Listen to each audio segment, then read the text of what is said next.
Welcome to the Trading Market Technicals Morning Call video for Monday, August the 12th. Hope everybody enjoyed their weekend. On Friday, markets were kind of in the red. Dow Jones down about 72, NASDAQ down 9, S&P down 6, and Russell down 1. Very lethargic trading, choppy trading the last couple of days. To be expected after we had a 3-day sell-off. Really wasn't that deep.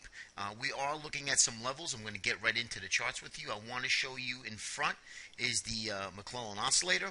We were a touch oversold, as you can see here, down about 60 or so, and then we kind of bounced back up again. So really this indicator is just telling us that there's plenty of room to run before it gets extremely oversold. And of course, if it wanted to reverse and turn up, we got plenty of room to run to the upside. So right now, yes, we're in the negative 30, but nothing really to write home about as far as being oversold in the markets. Like to show you the stocks above the 50-day moving average.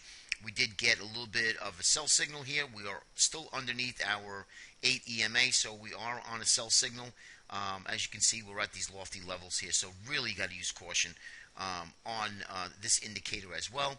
We also have our trusty weekly NASI, New York Stock Exchange Summation Index, went on a sell signal last week.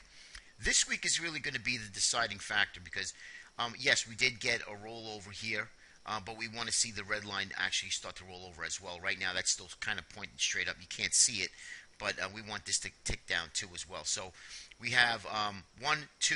This third week is going to really put us into a full-blown sell signal, confirmation sell signal, if you will. And if you look at the New York Stock Exchange Summation Index, it's really the same. As you can see here, we did have a crossover into the red, but now we want the red also to cross and follow suit. As you can see here, we have lower highs and lower lows on our RSI and CCI index, and we can see where we are here on the S&P. So indicators are pointing lower. We do have some negative divergence on the charts as well. Based on our indicators, I'll show them to you when we get into this chart segment.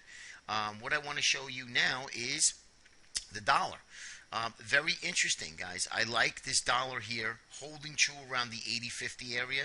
As you can see, this is a big area to hold, and it looks like it's holding quite nicely. If you can see here, we did get a little bit of a candle up. Now, if in fact that we have the dollar moving up, you're obviously going to have the euro moving lower, and I do like this euro short.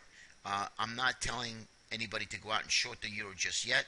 I'd like to see lower lows, and we are above the 8, the 20, the 50, and 200, so we have a lot of support here.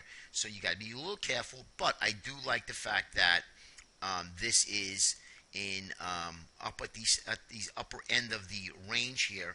Now, again, remember, guys, we had this head and shoulders pattern, very sloppy. We never really broke the neckline here, but the neckline is going to be still valid. I'd like to see this double top now that we have in this area start to fail, maybe come down, bounce one more time, make a lower high from this high where we had a lower high from here already. But this 134 area, like I mentioned last week, is going to be a real key area. If it can hold and start to roll back over, that's when you have the dollar. As you can see, the dollar will start moving much higher to the upside, and will also put pressure in, obviously, commodity stocks. Now, let's talk about gold really quick. Now, gold is actually up. We might get a chance to short this thing again. If we can take out 1350, I'm still looking right around this 1450 area, 1460. We did break down, from this bear flag. Look at the ratio chart here. Look at how long gold since November of 2012, and that's when we had the rally, right? We had the risk-off rally, risk-on rally, and risk-off in gold. There's no fear trade anymore. So, if gold could break out here, you probably get a little bit more to upside, which would be an ideal short right up in here. So I'm hoping that we can get 2 or 3 days hard run up where we can probably short gold. I don't think it's going to happen this week. Probably going to be sometime next week or the week after. And again, the reason why I like the gold on a short trade here is because we got a lot of resistance up here, a lot of supply up in this area. Okay. Now, obviously, if we break this 1460, you have a real thin zone up in here. You look at the volume profiles, so you could really get a good rally back up to the 1400, 1490, 1500. That's way out.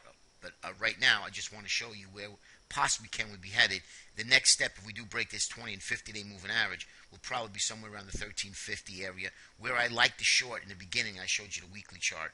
Let me show you the weekly chart of gold, and this is where I'm looking for. Now, 1380 on the weekly is a 20-week moving average, so that's going to give you a little bit of resistance. But I had mentioned 1350 to 1400 is going to be an ideal area. So watch this area here and see if it could actually hold, and then that would be an ideal short. Speaking of gold, well, right now silver and gold are actually up this morning and acting really well. So we might really get shot to look to trade and short gold again. So let's take a look. Speaking of that, of commodities, let's take a look at crude. Now, crude held this 102 area. Here's the 50-day moving average. We're still above the 8 and 20. Now, the thing is, what I like crude oil, and I like it higher. I've been talking about it since probably sometime here in May when we put this inverted head and shoulders pattern.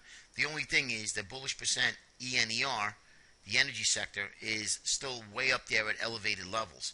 I'd like to see this roll back in again and hopefully get into this 60-70 area where crude can come back down to par. Anywhere from here, this would be an ideal situation about legging into another new trade for higher prices. But that doesn't mean that this can't break out and go much higher. As you know, it can. So this is the only thing. I'm in no man's land here because it's trade management and risk. It's a little high because we're still up at these elevated levels. I'd like to see it come back in, drift a little bit lower, back into this area here before I can really get behind the long trade in crude oil. Or if we do break this area out here, break out, back test, make a higher low from this low, this would be an ideal situation as well. So it's either going to be up in these areas or back in these areas here. Right up in here, which is a sideways consolidation, and I think you're going to get a lot more chop before it either breaks down or breaks out. Okay, and let's take a look at semiconductors. I mentioned this is going to be another good trade. I do like this short, but we still have a lot more work to do before we start advocating a short here. I do think that we need to break this neckline. Obviously, first target would be the November 2012 uptrend line, which would come in somewhere around the 460-ish area in the semiconductor. Now, I wouldn't actually prefer a rally back up to the 478, 480 area. Start with a small short position. Your stop would really be ideally the top of the head of this formation. And then see where it goes. Break below, you would add a little bit more for the first target, somewhere around 460. So I do like the semis. Intel, Broadcom, one of the two weaker semiconductor stocks that I like short. But there's a few of them out there. If you do a scan on the semiconductor sector, you'll see there's a few of them that are really at its lows and breaking down, which means to me that this can go much lower. Okay, now let's get right into the charts segment. And weekly chart of the SPY, as you can see, really nothing wrong, guys. Nothing wrong at all on the longer-term time frame of the weekly charts. They're holding up really well, and we're in this uptrend channel. So even if we did get back down to 1630 in the cash, even 1550 would actually still put us in an uptrend. I wouldn't want to break this pivotal low here, 1558, 1560. Let's call it 1560, because then now you start rolling back down again, and you took out this key pivotal support area, then I would say you're probably in a downtrend, confirmed downtrend at that time. Here's the S&P cash. As you can see, still holding well above the November 2012 uptrend line. CCI is a little bit lower here. As you can see, start making lower lows, rolling back over again. So this is something to watch. It looks like momentum is waning, and it could be in the mood for a little bit more downside. Here's the S&P monthly chart. As you can see here, we're at DC. This is why I think that there still be a little lower prices. We got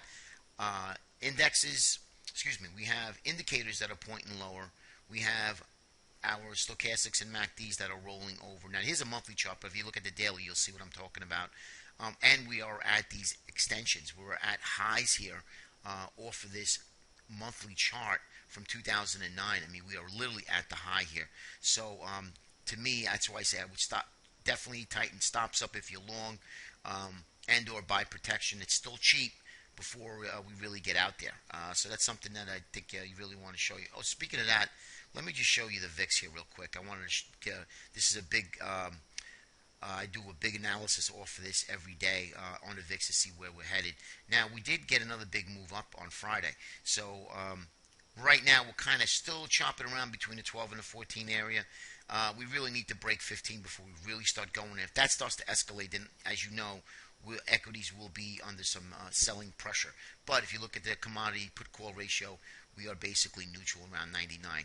We have volatility that's been really relatively low, breaking down from June, the June 24th low, and we have been going down ever since. But if you look in here, we have not actually haven't gone anywhere. We are in the sideways consolidation from pretty much most of July and most of August. So we really need to break above here, break above 1, or start breaking lower and start ticking lower below 75. That'll give us some extreme complacency in the market or fear starting to creep in. So I'm watching the put call, the CPC put call ratio, and of course the VIX. All right, back to the charts. So you can see, let's go into the spiders daily. Now here's where we're talking about we have some negative divergence, but I want to make a point here that is we can literally go sideways here for another 3-4 days, even a week, and they start to really unwind it overbought reading, and that'll give us fuel for more upside. So it could go either way, but we do have some negative divergence at the moment. Price is kind of stagnant here, moving up and or a little bit lower, where we're starting to roll back down again. You'll see that on most of the charts here. 30-minute S&P with the Bollinger Bands really needs a little more tightening, so we need to kind of go sideways a little bit so we can get energy to build. And then we don't know which way this market's going to be headed, breaking up or lower. But if anything, it looks like that we are headed for lower prices. Also seasonal trends indicate that S&P gets a little weak between now and October, as we all know. So let's just keep that in mind too when you're looking to put on some longer term long trades. So be careful with that. Diamond, same thing as you can see here. We're starting to roll back over. Prices moving lower, and now our MACD stochastics as well are moving lower. Same thing with transports. Now, transports is our leader, and after the big run-up, 2-day run-up, we had 4 days lower, 1 day up on Thursday, and then again, we fell back, and we're still holding this uptrend line. If we start breaking this uptrend line, the first target's going to be this slanted horizontal trend line support area, and then of course we'll take a look at that. We'll reevaluate it, and that'll be coming in right up in here. Will be the next area here, which would be about 112.10. Let's call it. And as you can see, MACD and stochastics are rolling over again.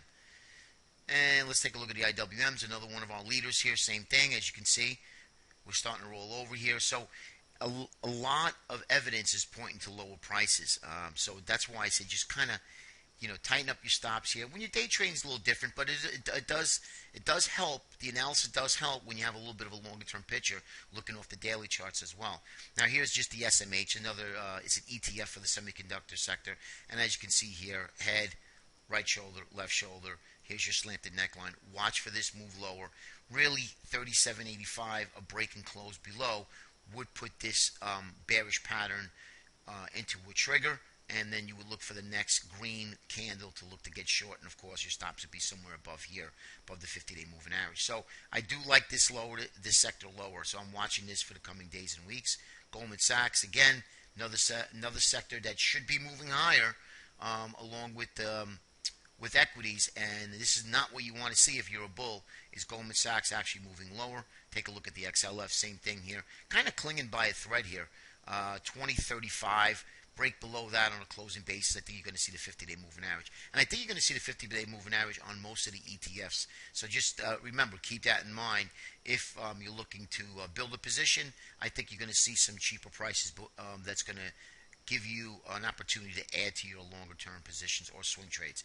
Here's Apple. Apple capped by the 200-day moving average. We're going to have to see 445 here hold, which is going to be the 20-day. If that breaks, we'll get back down to that 430, and if that breaks, you're going to see this area here about back to 418, and then, of course, the double bottom here right around the 385 area. So Apple pulling back. It is orderly, though, guys, to be honest with you.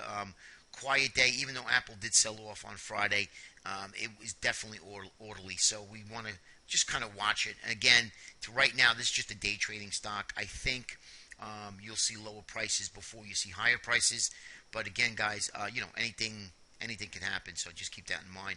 We want to let Apple and its price proved to us that Apple has stopped going down. Now we do see lower highs here, lower high, lower high, lower high. However, if we start breaking that lower high, and you see that little bull flag, so we have a break up, sideways consolidation, which could be another little bull flag here, bull flag, and then another bull flag. So let's see if this holds. If that does not hold, this line, right, which coincides nicely with the 20-day moving average, if that does not hold, then you will probably end up looking for the 50-day moving average for the next target, if you're short. And lastly is the Qs, as you can see here, really not doing anything, but holding above the 20-day moving average, so that is bullish. And as you can see here, our indicators are starting to roll over as price is just kind of stagnant here on a sideways consolidation. So keep an eye on the Qs. I'm definitely looking at the semis for a short. I'm looking at the banks for some clues. Watch the transports. Of course, the VIX is very important for your analysis during the day to see where this market is headed. Let's see what happens, guys. I think volatility is here, and I do think that August will not be so boring as everybody expected to be. But you never know. I do expect lower prices. But again, guys, we need triggers, and we need the market to prove that we are headed lower. So right now, we're just kind of digesting that move that we had lower early on last week, and we want to see prices start to move lower on a closing basis. Once that happens and we start breaking down some key support areas, 1680 is going to be a big area in the minis. And that's what I look at every day. 1680, it's held up pretty much most of the last few weeks. And if that breaks on a closing basis, I think you will see higher prices. So keep an eye on that and write that down. Have a great day, and we'll speak to you tomorrow. Take care, everybody.